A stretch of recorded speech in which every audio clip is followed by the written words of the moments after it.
Bonjour, je suis content de vous retrouver. Je vais attendre que les gens arrivent, comme d'habitude. Alors, qui on a ce soir? Avec le beau temps, est-ce qu'il y en a qui sont quand même avec moi en direct pour ce Facebook Live, donc en partenariat comme d'habitude avec les magasins L'Eau Vive Clermont-Ferrand et Aubière. Alors, ce soir, je vous habitue toujours à des nouveaux lieux. Donc, alors, je suis pas vraiment dans un nouveau lieu. C'en est un que j'ai déjà, depuis lequel j'ai déjà fait plusieurs interventions. C'est-à-dire qu'on est chez Myrtea, le siège, donc dans le 63 à Berzé, Saint-Genès-Champanel, dans le parc des volcans d'Auvergne. Bonsoir Fabienne. Bonsoir Bernard, bonsoir à tout le monde. Donc, vous voyez, on a des super jolies roses derrière. Je me suis dit que ce serait sympa de le faire là. Par contre, il y a que la lumière, ça fait un peu contre-jour, mais j'espère qu'on me voit bien, qu'on m'entend bien. Donc, alors, ce soir, nous allons parler donc des huiles de massage, de comment on fait une huile de massage. Comment on fait une huile massage? On va parler de voilà, l'huile massage aromatique en aromathérapie. Alors, juste, d'ailleurs, je voulais vérifier le programme. Alors, on est donc le 25 juin, faire une huile de massage, l'aromathérapie du quotidien. Voilà, faire une huile de massage, tout bêtement, c'est bien ça. Et ça tombe bien, j'avais bossé dessus, donc comme ça c'est bon. Donc bonsoir tout le monde. Alors, du coup, qu'est-ce qu'une huile de massage déjà? Donc, selon vous, hein, alors on n'est pas très nombreux, on va pouvoir se échanger peut-être un peu plus facilement. Alors, on n'est pas très nombreux pour l'instant, mais peut-être plus tard. Et puis de toute façon, comme d'habitude, on pourra voir ce live en replay depuis Facebook et puis également sur YouTube. Et puis bien sûr pour nos élèves dans l'espace conférence gratuite donc auquel ont accès tous nos élèves inscrits, que ce soit en présentiel ou en distanciel. Alors, une huile de massage déjà, qu'est-ce que c'est selon vous? C'est quoi la base? Qu'est-ce qu'on met dans une huile de massage? Déjà, pourquoi le massage?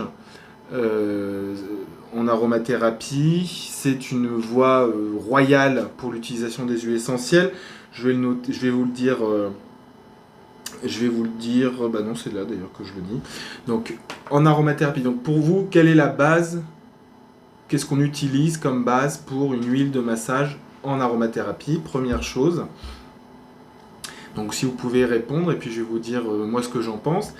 Et deuxième chose, pourquoi le massage en aromathérapie? Donc, en aromathérapie, le massage, donc c'est la voie cutanée. On va utiliser donc une huile avec des huiles essentielles et on va l'appliquer sur la peau. Voilà, oui Fabienne, c'est ça, tout à fait Fabienne. On utilise plutôt les huiles végétales. On peut utiliser d'autres choses d'ailleurs si vous avez des idées, vous n'hésitez pas à noter. Donc en aromathérapie, oui, voilà, une huile neutre. Alors une huile neutre, hein, c'est justement la base, c'est une huile végétale. Après, il y a quelques cas où on va utiliser. D'ailleurs, nous, on ne va pas les utiliser, mais il y a beaucoup d'huiles de massage où on va utiliser pas une huile végétale, mais souvent des huiles issues de la pétrochimie avec ce qu'on appelle les silicones, ce qu'on appelle l'huile de paraffine, par exemple. Donc ça, et c'est pas de la paraffine naturelle, hein.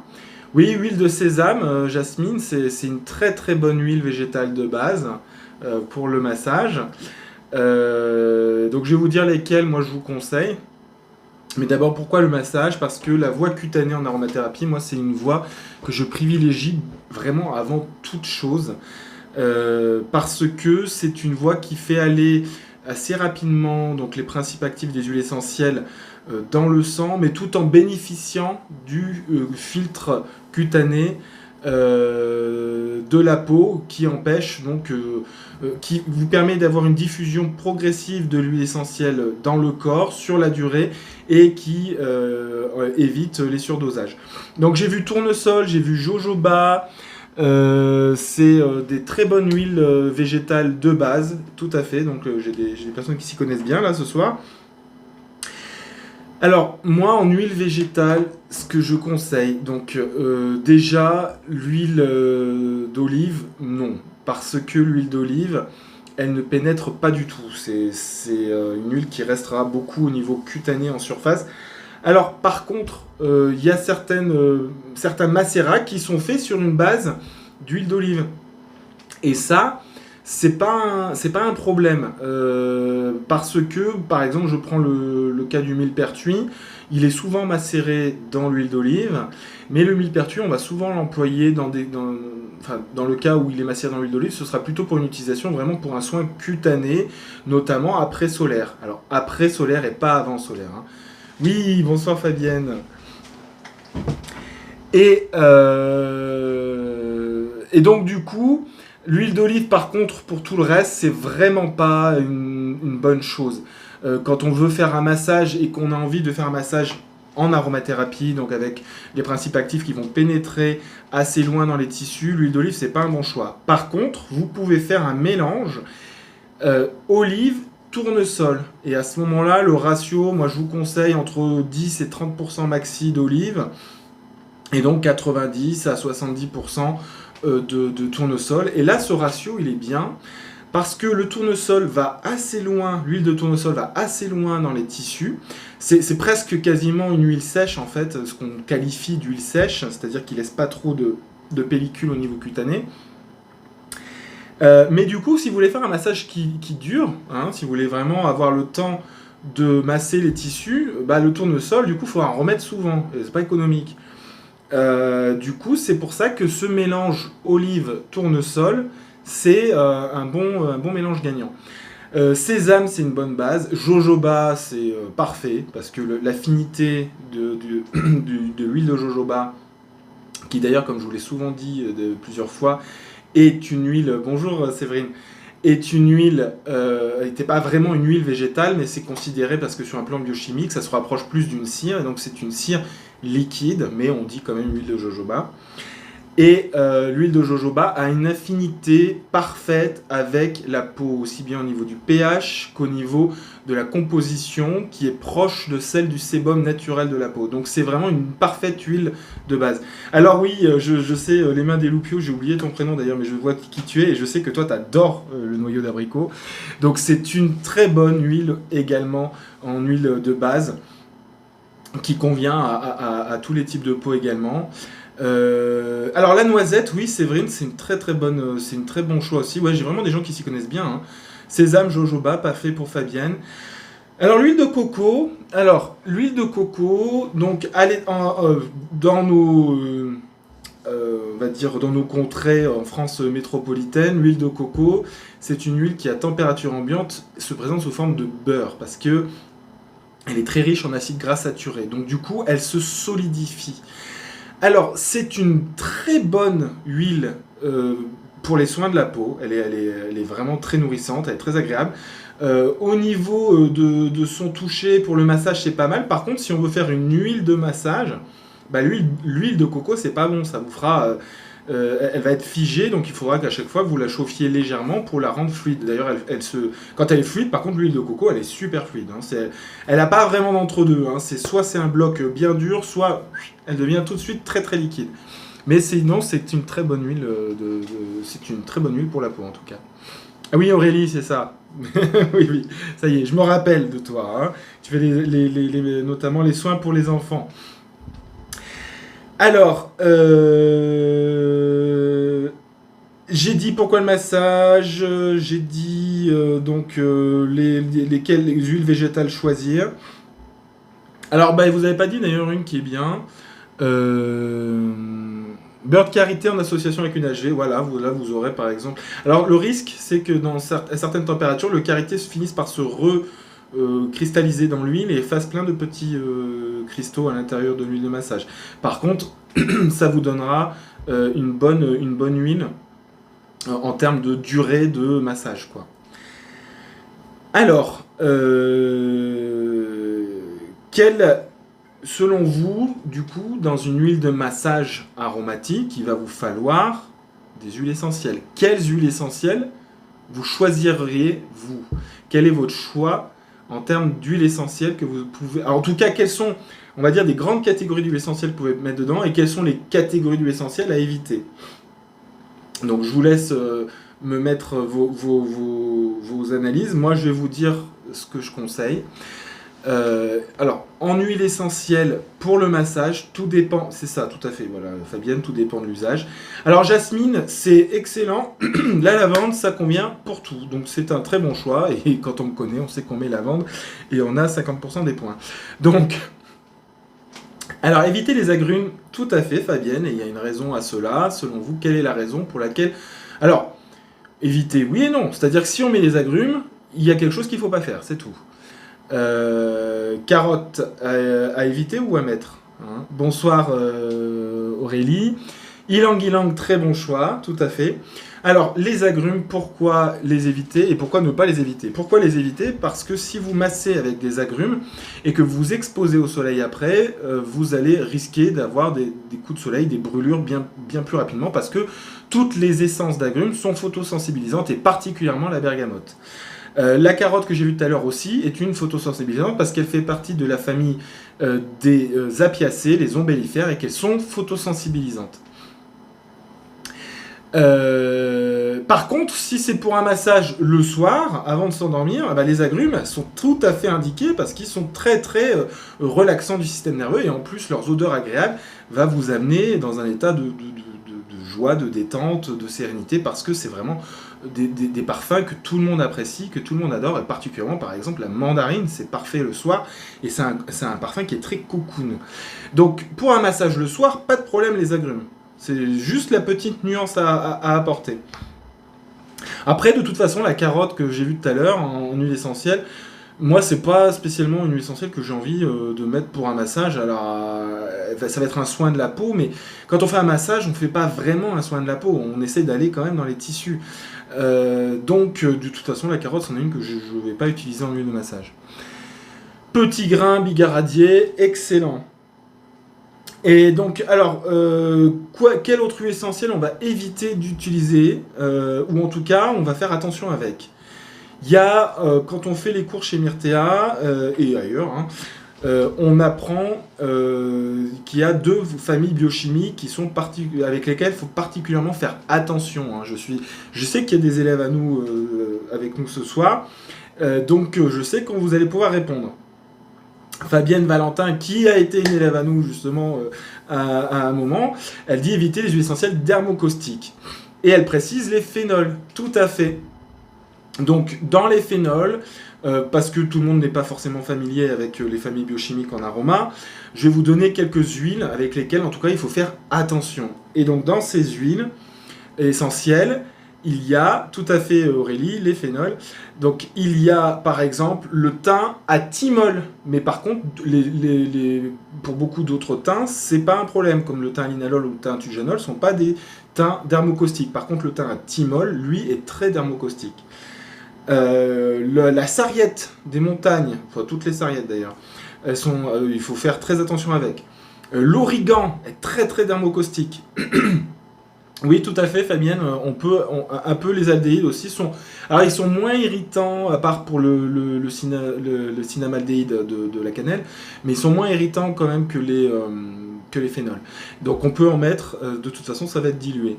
Mais même les phénols, on peut en mettre. C'est juste qu'il faut en mettre vraiment peu, hein. Donc, je continue avec les phénols. Donc, je viens de vous dire l'origan. Le girofle, il faut faire très très très attention. Si vous avez d'autres idées, d'ailleurs, l'huile essentielle à phénol, mettez-le, parce que là, je sèche. Qu'est-ce qu'il y aurait d'autre? Voilà, c'est vraiment les principales qu'on trouve le plus. Si vous avez d'autres idées avec des phénols, n'hésitez pas à le mettre.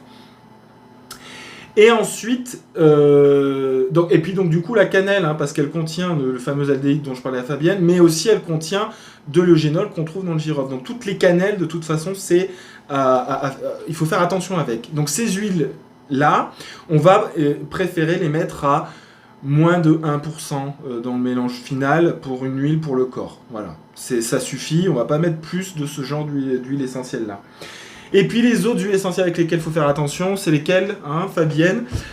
Quelle est l'autre catégorie de molécules avec lesquelles il faut faire attention? Donc on a les phénols, un petit peu les aldéhydes, on a vu, et puis les cétones. Et alors là, les cétones, pourquoi? Parce que, c'est pas parce qu'ils sont thermocaustiques, mais parce que ils sont puissamment actifs sur le système nerveux, donc il ne faut pas surdoser, et de toute façon, ce sera évité chez tous les sujets sensibles, femmes enceintes, enfants, personnes épileptiques, etc. Et donc, dans les cétones, alors, il y a la sauge officinale à éviter absolument, en tout cas, il ne faut pas la surdoser. Bonjour notre community manager de l'eau vive. Il y a... de toute façon, elle est interdite la vente en dehors des pharmacies. Il y a... alors, le TUIA, pareil, interdit la vente en dehors des pharmacies.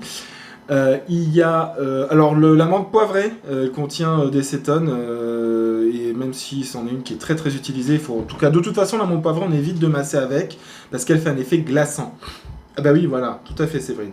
Alors l'épinette noire non, je suis pas, enfin moi il faudrait m'expliquer pourquoi, mais moi j'évite pas l'épinette noire.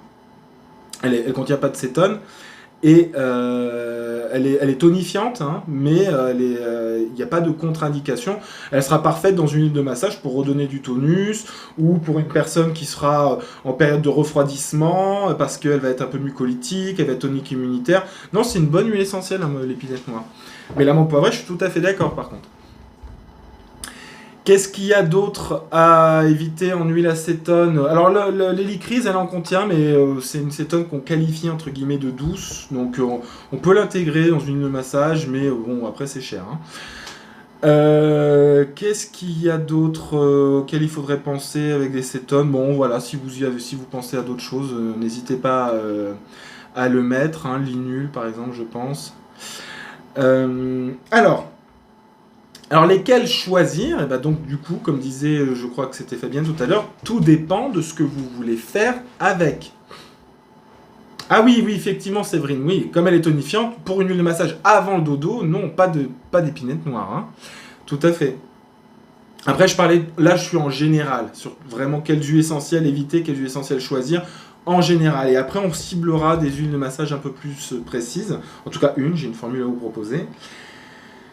Alors... et donc dans les huiles essentielles à choisir, bah, finalement un peu toutes les autres, et tout dépend de ce que vous voulez faire. Hein. Y a donc les agrumes, si vous exposez pas au soleil, c'est pas un problème. Toutes les lamiacées, tant qu'elles contiennent pas trop de phénol, c'est pas un problème. Donc dans les lamiacées, les thym, les romarins, donc les marjolaines, les basiliques. Alors après, attention d'ailleurs, à phénol, le basilic sain, le basilic tulsi, il contient beaucoup d'eugénol. Et c'est pour ça que cette odeur de girofle, elle vient de cette molécule qui est commune avec le girofle. Oui, romarin camphre, hysope officinal, sauge officinal que j'ai dit tout à l'heure, tout à fait. Corinne, très très pertinent. Alors le romarin camphre, pour le coup, moi je le mets dans certaines huiles de massage articulaires simplement. Je dose pour qu'il n'y en ait pas trop. Hein. Un romarin camphre, ça va monter à 20% de camphre, hein, de tête. Donc c'est pas. Donc le camphre qui est bien un phénol, tout à fait. D'ailleurs son nom scientifique du camphre, c'est le bornéon. Hein. Voilà, on va pas trop s'étaler sur les familles biochimiques comme ça. Alors, quelle concentration on met dans une huile de massage, selon vous? Et quelle concentration en huile essentielle? C'est-à-dire, donnez-moi un pourcentage d'huile essentielle que vous mettez dans une huile de massage. Et vous allez si vous avez... Vous pouvez être précis en me disant, par exemple, pourquoi faire? Hein, et si vous me dites ça, c'est tout à fait juste. Donc, quelle concentration on va choisir en huile essentielle pour une huile de massage? Il y a différents types de concentration et ça va varier, on va dire, de moins de 1% pour les sujets sensibles ou les zones sensibles ou les huiles essentielles sensibles, jusqu'à, allez, pour un Facebook Live, on va pas aller au-delà, jusqu'à 20% maxi, ce qui est déjà pas mal, d'huiles essentielles pour un massage, entre guillemets, thérapeutique très ciblé. Ouais, bah Séverine, c'est ça, voilà. 20, voilà. Et tu vois, moi, comme j'ai dit, là, on est en Facebook Live, je vais pas jusqu'à 50. Mais dans nos cours, parce que je crois que Séverine a fait nos cours de tête, dans nos cours, on vous dit qu'effectivement, très très localement, avec certaines huiles, dans certains cas, on peut monter à 50%, mais voilà, là, on est sur un Facebook Live qui va être diffusé. 20% maxi pour un massage qui va être considéré comme thérapeutique et ciblé sur une zone précise. Pour un massage bien-être, on va dire tout aspect, toute utilisation, quel est le pourcentage que vous mettez quel est le pourcentage que vous mettez maximum pour un massage bien-être en huile essentielle? Allez-y, un massage qui fait toute utilisation, tout... Voilà, bah Fabienne met 10%, et ben moi je vais aller vous recommander 5%, ça suffit. 10%, parce qu'elle a fait le coup avec moi, je l'avais dit en Aromazen, on peut 10% tout à fait. Mais voilà, Séverine, tout à fait. 3 à 5%, c'est très bien. N'allez pas au-delà pour un massage toute utilisation. Hors visage d'ailleurs. 3 à 5%, pour moi, c'est déjà un peu élevé pour le visage. C'est même trop élevé pour le visage. Donc, 3 à 5% pour corps. Donc, jambes, torse, buste, bras. 3 à 5%, très bien. 10% que disait Fabienne, c'est tout à fait juste si vous allez accentuer sur un massage un peu plus, vraiment, encore un peu plus thérapeutique. Là, parce que quand on avait vu ça avec Fabienne et Aurélie, c'était pour un massage vraiment relaxant, gestion du stress. Donc on commence à être dans une problématique précise qui était la gestion du stress. Donc là, on peut monter à 10. Mais vraiment pour un tout, voilà, juste bien-être, toute utilisation, 3 à 5%, pas plus. Et 1%, nous dit Corinne. Alors oui, effectivement, 1% si vous avez uniquement sur des... Si vous utilisez uniquement des huiles ou une huile qui serait irritante, dermocaustique. Voilà, comme j'ai dit tout à l'heure, tout à fait. Et visage maxi 1%, tout à fait, Corinne, je valide. Visage maxi 1%. Et même moi, je fais toujours... Ma politique, c'est toujours, je dis, mettez même moins de 1%. Un peine moins, voilà. Alors visage et zone sensible. Bon, on va pas trop masser les zones sensibles, en tout cas c'est pas le thème de ce soir, mais voilà, la concentration pour une application d'huile aromatique sur le corps, visage, zone sensible, moins de 1%. Bébé, femme enceinte, allaitante, tout ça déjà, par défaut, sur un Facebook Live grande diffusion, je vous dis non. La réalité c'est qu'on peut, mais vraiment très faiblement avec certaines huiles choisies, donc faites pas n'importe quoi. Alors, je vous ai dit la concentration. Alors, la réaction, donc si on veut... Déjà, bon, théoriquement, si vous faites ça, c'est maison, c'est vous, c'est de votre côté. Si c'était pour vendre, normalement, on est censé déposer un dossier cosmétique quand on fait une huile de massage. Et alors dans ce dossier cosmétique, on va tester les réactions. En fait, on ne les teste pas vraiment d'ailleurs, mais c'est sur papier qu'on valide ça. Mais moi, je vous conseille en tout cas de tester, si vous ne connaissez pas votre sensibilité à telle ou telle huile, comment on teste la réaction à un mélange que l'on fait en huile essentielle. C'est qu'on met une goutte du mélange, même une trace, ça suffit, dans le creux du coude, on couvre avec un pansement par exemple, et on attend plusieurs heures pour voir s'il n'y a pas de réaction. Moi, comme je dis souvent, la réalité, c'est que si vous vous connaissez bien en aroma, notamment si vous utilisez par exemple la lavande qui contient des centaines de molécules différentes, si vous ne réagissez pas à la lavande, il y a peu de chances que vous réagissiez à d'autres huiles. Je ne dis pas que ce n'est pas le cas, mais normalement, on est assez tranquille. Alors, quand on met des huiles essentielles dans une huile végétale ou plusieurs huiles végétales pour un massage, quelles sont les huiles essentielles que l'on... pardon, je ne sais pas quelles sont, ça, on l'a déjà dit. Combien d'huiles essentielles on met? Dites-moi dans les commentaires combien d'huiles essentielles vous mettez, vous, dans une huile de massage. Combien d'huiles essentielles différentes quand vous voulez faire une synergie. Allez-y, ça m'intéresse. J'aimerais bien savoir, quand vous faites un mélange, combien d'huiles essentielles différentes vous choisissez. Est-ce que vous en mettez en moyenne, est-ce que vous en mettez qu'une en moyenne? Est-ce que vous en mettez 2, 3, 4, 5, 6, 7, 8, 9, 10, 3 ou 5 pour Séverine, 2 pour Jasmine, 3 maximum pour Fabienne, 5 pour les massages douleurs pour notre community manager, 3 pour Aurélie, 3 pour Fabienne, pour notre autre Fabienne. Alors, eh ben moi je suis assez d'accord avec beaucoup de choses que j'ai vues là-dedans. Effectivement, et probablement qu'il y a des gens qui ont fait des formations chez moi ou avec moi, ou globalement, moi j'aime bien en mettre 3 ou 5. Voilà, c'est mon choix. Et ça dépend pour Jasmine tout à fait. Mais 2 c'est pas mal aussi, hein, Jasmine. Hein. Voilà, Corinne, 3 à 5, c'est ça. Entre 3 et 5, c'est bien. Quand vous voyez dans le commerce, on entend beaucoup de pubs, le mélange aux 27 huiles essentielles, aux 42 huiles essentielles, aux 50 huiles essentielles. Enfin, ça s'appelle du marketing. On vous dit que enfin, c'est pour vous faire penser que plus vous en mettez de différentes, plus ça va être efficace.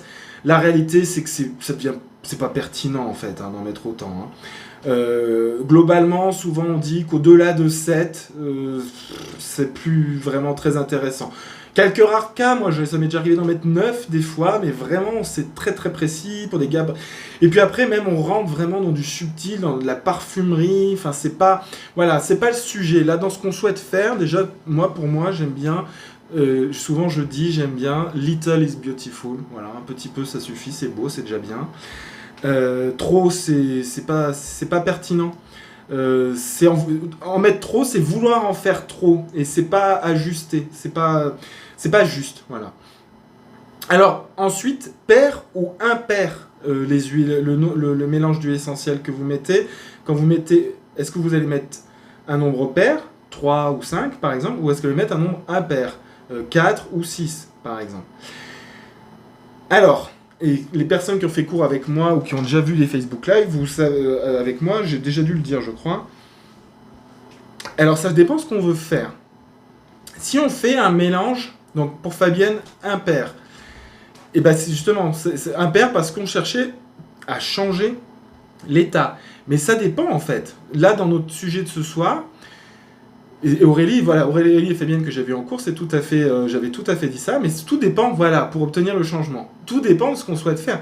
Si c'est un mélange, oui, si on veut ouvrir ou fermer, c'est un peu ça, Séverine. Si c'est un mélange pour lequel on veut entraîner un changement, on veut, alors. Ça, c'était Patrice de Bonneval, que je salue ce soir si un jour il voit cette vidéo. C'est le directeur et le créateur de l'école lyonnaise des plantes médicinales. Puis c'est pas lui qui l'a inventé, hein, mais qui me l'avait transmis, ça m'avait bien marqué. Si vous voulez amener du changement, vous allez sur du impair. Prenez par exemple une chaise. La chaise, si vous lui mettez 4 pieds, vous la stabilisez. Si vous mettez 3 pieds, vous l'emmenez vers le changement. Vous voyez ? Et donc, si c'est pour un mélange où vous voulez amener du changement, donc entre guillemets thérapeutique, à ce moment-là, c'est impair. Et c'est pour ça que nos élèves retiennent souvent c'est impair, parce que la plupart du temps, on fait de l'aromathérapie, on a envie d'accompagner pour un changement, pour un mieux-être, pour basculer vers autre chose, vers un autre état. Par contre, si c'est pour faire une huile de massage bien-être, harmonisante, juste ou générique, juste un mélange que vous voulez utiliser pour pouvoir masser le soir, n'importe qui, comme ça, et ben là, à ce moment-là, on pourrait choisir un nombre pair, parce qu'on n'a pas forcément envie d'initier. La personne, elle a juste envie d'être bien, elle est peut-être bien avec les problématiques qu'elle rencontre. Enfin, à ce moment-là, c'est pas pertinent. Vous n'êtes pas la personne qui est là pour l'aider à changer. Vous êtes juste envie de lui faire un massage harmonisant. Et ben à ce moment-là, vous pouvez tout à fait choisir un nombre pair d'huile essentielle. Voilà. Donc ça, c'est le petit plus qu'on vous enseigne, que je vous enseigne et qu'on enseigne chez Myrtea Formation, par exemple. Donc c'est très intéressant de travailler avec cette dynamique-là. Moi, j'y suis sensible. Je la trouve pertinente. Mon expérience voilà, valide, on va dire, cette approche. Donc voilà, ce que je vous transmets ce soir. Alors, je voulais vous proposer une petite huile de massage, donc pour le coup, qui va être très originale, oui. Donc, je vous propose une petite huile de massage donc j'ai proposé dans un cours qui n'existe pas encore, Myrtea Formation s'ouvre en Chine. Donc, je suis en train de créer des cours pour une école chinoise avec qui on fait un partenariat. Donc du coup j'ai écrit un cours et il y aura quelques vidéos notamment qu'on va faire pour les Chinois dessus, et certaines vidéos d'ailleurs qu'on offrira à tout le monde avec la chaîne YouTube qui va très bientôt sortir. On a fini les premiers tournages, donc c'est bon signe. Et ce petit mélange que je vous partage avec vous ce soir, il est tout simple. Là pour le coup ce serait une huile de massage, gestion du stress, relaxation, vraiment axée comme ça. Alors de ce fait j'ai mis 3 huiles essentielles. Donc c'est pour un petit flacon de 30 ml. Donc un petit flacon comme ça, hein, 30 ml. D'ailleurs, vous voyez là, il en restait, c'était un mélange que j'avais fait pour autre chose, une problématique dont on a beaucoup parlé en 2020. Voilà, je ne vais pas m'étaler dessus. Donc, pas spécialement chez Myrtille, hein, apparemment c'était mondial. Hein. Donc, allez, huile de massage, synergie pour retrouver un état de relaxation, d'équilibre nerveux et émotionnel en période de stress. C'est comme ça que je l'ai appelé. Enfin, vous l'appelez comme vous voulez, mais voilà, c'est vraiment une synergie. Donc une synergie, c'est un mélange harmonieux. Hein. Quand ça rentre en synergie, ça rentre en harmonie et c'est collaboratif. Un mélange avec les huiles essentielles qui s'harmonisent entre elles. Alors, on n'en a pas parlé tout à l'heure. La base d'huile végétale, c'est de l'huile d'amande douce. Donc vous pouvez le noter, mais je vais vous faire un petit quiz rapide. La première huile essentielle, c'est une huile essentielle de la famille, donc issue d'une plante de la famille des Lamiacées. Alors il y en a beaucoup des Lamiacées, on pense souvent à lavande, mais c'est pas celle-là. Pour une fois, vous voyez.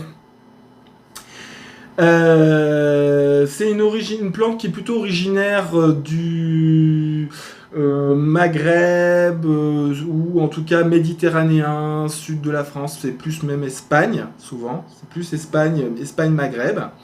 C'est pas la camomille c'est une astéracée, c'est pas une lamiacée. C'est une plante dont le genre est proche de l'origan, mais c'est pas de l'origan évidemment. Mais c'est Origanum quelque chose. Alors c'est évidemment une plante qui est très très connue pour son action puissante sur le système nerveux, sur tous les systèmes nerveux, central, autonome. C'est une excellente rééquilibrante nerveuse. C'est une huile essentielle que j'aime beaucoup employer pour ces problématiques-là. Et comme d'ailleurs elle a une action puissante sur le système nerveux et particulièrement pour le rééquilibrer, comme souvent on retrouve chez les plantes, elle a aussi une action sur le système digestif et particulièrement au niveau intestinal, puisque vous le savez, c'est très lié. Hein, ventre, cerveau, c'est très très lié. Bravo Fabienne, Valentin, fier de toi, c'est bien la marjolaine. Origanum majorana, la marjolaine vraie, la marjolaine à coquille, la marjolaine d'Espagne, tout ça c'est la même plante. Voilà pour la première. Donc pour cette première plante, vous mettez 1 millilitre. Pour la deuxième plante, donc c'est une huile essentielle issue d'une plante de la famille des... Alors elle n'est pas très courante celle-là, c'est la famille des Annonacées. Donc c'est une plante qui aura une provenance qui est beaucoup plus tropicale, on va dire. Donc et l'origine courante c'est Madagascar. Sa fleur est jaune, elle a un parfum très très très capiteux, très floral, puissant. C'est une huile essentielle qui est très connue notamment pour son action sur le... Bravo Fabienne encore une fois. Ylang Ylang, bravo, c'est bien celle-ci. Donc Ylang Ylang, 1 millilitre dans la formule. La dernière huile essentielle, bravo Aurélie, c'était bien Ylang Ylang, bravo Angélique, voilà, avec un petit temps de décalage et qui est sans doute lié au temps où ça apparaît sur mon écran parce que j'ai déjà remarqué que c'était décalé. Alors la dernière huile essentielle, elle est issue d'une plante de la famille des Burseracées. Son origine courante, c'est l'Afrique en général, l'Afrique subsaharienne. Donc c'est une huile essentielle qui est issue d'une résine, hein, et elle est très très connue pour son action. On l'utilise beaucoup notamment pour la méditation par exemple, mais elle est très très connue donc pour son action, notamment antidépressive, mais pas que. Oui, tout à fait, notre community manager c'est l'encens, et plus précisément c'est l'encens au Liban, Boswellia, Carteri, bravo Séverine également, bravo Fabienne également. Bravo, je suis très très fier de vous. J'aime beaucoup ce Facebook Live, là, dis donc. Alors, et donc l'eau Liban, vous mettez également 1 millilitre. Donc du coup, on répète, 1 millilitre de marjolaine vraie, 1 millilitre d'ylang-ylang, 1 millilitre d'eau Liban. Donc tout ça, vous mettez dans votre flacon de 30 millilitres dans le fond, hein, comme ça. Et ensuite, vous mettez votre huile végétale de base. Moi, je conseillais l'amande douce, qui est en fait, on n'en a pas parlé tout à l'heure, mais qui est une bonne huile végétale de base. Et c'est l'effet de la chemise. Donc, vous mettez ce qu'on dit QSP, c'est-à-dire qu'ensuite vous remplissez votre huile végétale jusqu'au coude du goulot. Alors, comment on mesure 1 millilitre? Très pertinent, Jasmine, comme question. Soit vous faites version rapide, vous comptez les gouttes dans votre flacon. Donc à ce moment-là, 1 millilitre, grosso modo. C'est pas ultra précis, mais ça fait une vingtaine de gouttes. En fait, ça fait entre 20 et 25 gouttes. Mais vous mettez 20 gouttes, tout à fait Fabienne Valentin, c'est ça. Vous mettez donc 20 gouttes de chaque et ça vous fera grosso modo 3 millilitres. Sinon, vous utilisez une seringue de dosage que vous pouvez trouver par exemple sur notre site. Je crois que les magasins L'Eau Vive doivent en avoir au détail aussi, sinon ils peuvent les commander de toute façon. Et une seringue de dosage, simplement, vous mesurez, vous aspirez votre huile essentielle et vous versez dans votre flacon. Moi c'est ce que je fais, hein. Je préfère la seringue de dosage, c'est plus précis. Et vous versez en allant jusqu'à 1 millilitre. Vous avez des petites graduations dessus. C'est le plus précis, la seringue de dosage. Comptez les gouttes dans ce genre d'huile de massage qui a une vocation vraiment simplement relaxante, anti-stress, c'est très bien. Alors au final, on a 3 millilitres d'huile essentielle pour 30 millilitres de mélange. Donc on a pour le coup 10%. Hein. Tout à l'heure, je vous disais 5% pour une huile générique et tout ça. Là, on a fait juste un petit flacon. Pourquoi? Parce que celui-ci a spécifiquement vocation à retrouver relaxation et équilibre nerveux. On a voulu lui donner une intention. Et on a 3 huiles essentielles qui ne sont pas spécifiquement ni irritantes, ni dermocaustiques, qui n'ont qu'une contre-indication particulière. Donc c'est un mélange qui va être efficace. Celui-ci, moi j'aime bien l'employer le soir, avant de dormir, après une journée bien chargée, où j'ai besoin de vraiment informer mon corps pour qu'il aille tranquillement vers l'état de relaxation, d'apaisement. Donc j'aime bien masser le ventre, dans le sens des aiguilles d'une montre, hein, et puis je masse avec le bout des doigts comme ça. Est-ce qu'on va voir? Parce que j'ai pas beaucoup de place pour reculer. Oui, c'est bon. Donc vraiment, vous voyez, j'appuie et je suis l'intestin comme ça, sur les bords comme ça, et je repère toutes les petites...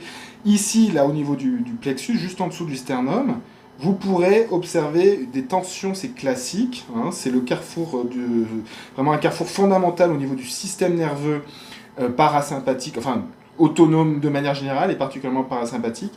Et donc là, ici, j'aime bien, vous voyez, appuyer doucement, hein, mais pour repérer toutes les petites tensions, puis on masse et on continue, voilà. Ça, vous faites ça 5-10 minutes le soir en automassage, c'est super. Vous allez voir que vous allez relâcher beaucoup de choses de votre journée, vous allez pouvoir vous remettre un peu à zéro avant de faire dodo et pouvoir recommencer une journée le lendemain de manière plus sereine. Voilà pour la petite formule. Alors on a quelques petites minutes à nous. Est-ce que vous avez une petite formule, enfin un sujet que vous voudriez particulier en huile de massage, un mélange que vous voudriez faire pour un sujet bien particulier? Donc allez-y, posez-moi vos questions. Profitez-en. S'il n'y a rien, il n'y a rien, j'ai été super précis. Mais est-ce que vous avez une huile de massage, une problématique que vous voudriez accompagner avec une huile de massage, Alors, massage sur les pieds, c'est aussi top pour dormir. Tout à fait, Séverine. Oui, bah évidemment. Et c'est le principe un peu de la réflexo qu'on enseigne également chez Myrthéa Formation. Le massage des pieds avant de dormir, c'est extra.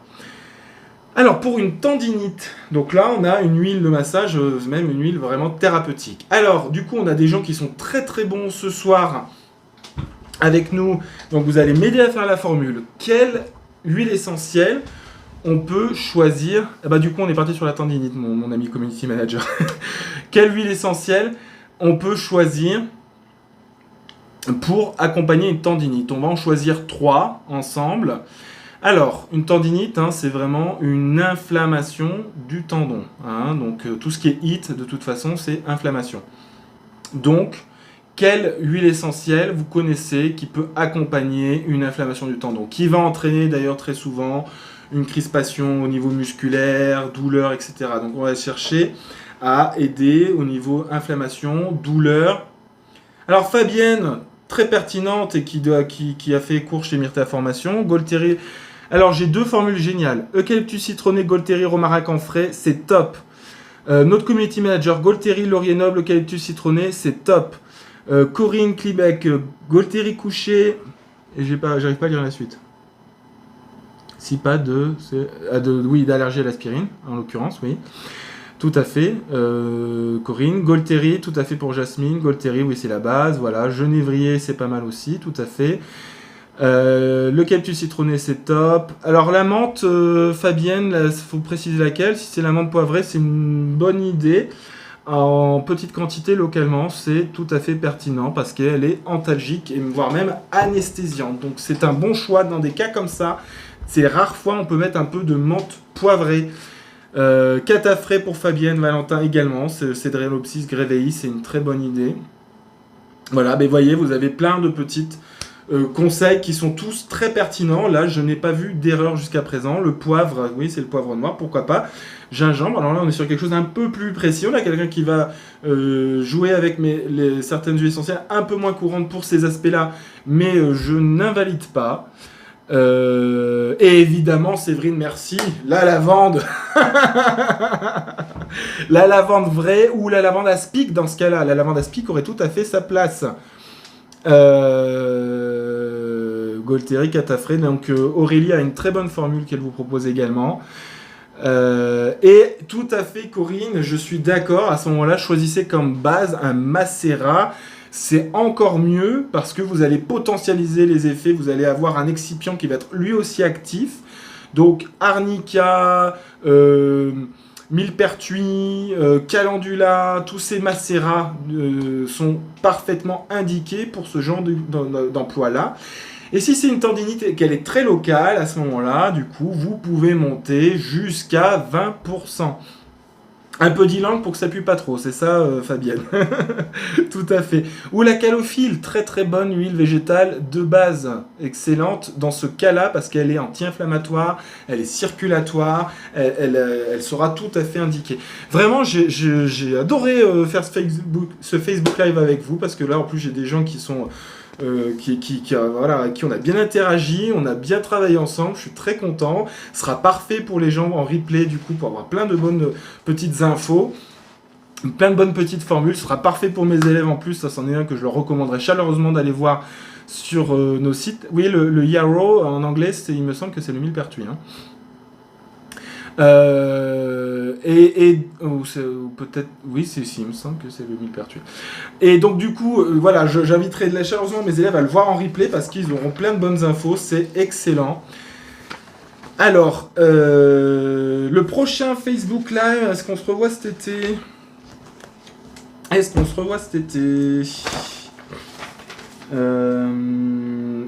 revoit pas avant fin août. Dis donc. Tac. L'aromathérapie du quotidien, la cure d'automne. Voilà, le 27 août. Parce que la cure d'automne, c'est... vous savez que d'ailleurs, il faut la commencer fin août. Vous le saurez comme ça. L'aromathérapie du quotidien, la cure d'automne avec les huiles essentielles et les hydrolats le 27 août à 18h, donc sur Facebook. Ça, c'est notre prochain rendez-vous. On a... Alors, pour les personnes qui voudraient faire un peu de e-learning cet été, il vous reste jusqu'au 30 juin au soir pour vous inscrire. Sinon, après, ce sera la session qui commencera en septembre. Voilà. Mais donc, jusqu'au 30 juin, vous pouvez encore vous inscrire pour cet été, pour le e-learning. Et toujours la petite promo e-learning que j'ai oublié. Je crois que ça doit être en majuscule, tout attaché, OFFB Live 21. OFFBLIVE 21. Hein, donc là, vous avez 15% de réduction sur tous nos cours, je crois, sauf la naturo. Pour les personnes qui ne l'auraient pas déjà utilisé. C'est valable que sur une inscription. Alors, même l'inscription, elle peut être à un ou plusieurs modules, mais ça ne valable qu'une fois par personne, en tout cas. Et c'est toujours réservé qu'à nos amis qui suivent les Facebook Live. Voilà, en tout cas, moi, je vous embrasse. Je vous souhaite un merveilleux été, de très, très belles vacances. C'est toujours une joie d'être avec vous à chaque fois, donc j'ai hâte de vous retrouver fin août, mais en tout cas profitez bien d'ici là, portez-vous bien et à très très vite. Ciao ciao.